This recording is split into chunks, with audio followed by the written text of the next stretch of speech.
My God, I hate drugs. Mainit ang usapin ng iligal na droga sa panahong ito.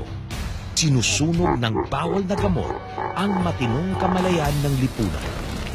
Nauupos ang pasensya ng pamahalaan sa talamak na krimen dulot ng mga kriminal na bangag sa droga.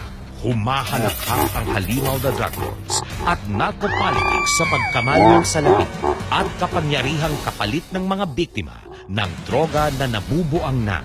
Kaya namang simpilis ng kidlat ang pagliligtas ng Duterte administration sa talamak na sitwasyon. Change has come. Sa mahinahon, ngunit may halong seryosong pakiusap. Ang panawagan sa lahat, talikuran na nila ang bisyong ito.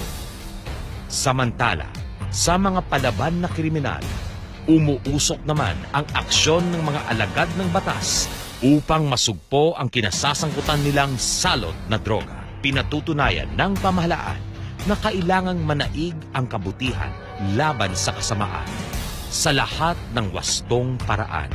At nabubulabog na ngayon ang hanay ng mga drug lord dahil ang karumal-dumal nilang negosyo ay unti-unting nagtatapos. Change is here. Be a partner for change.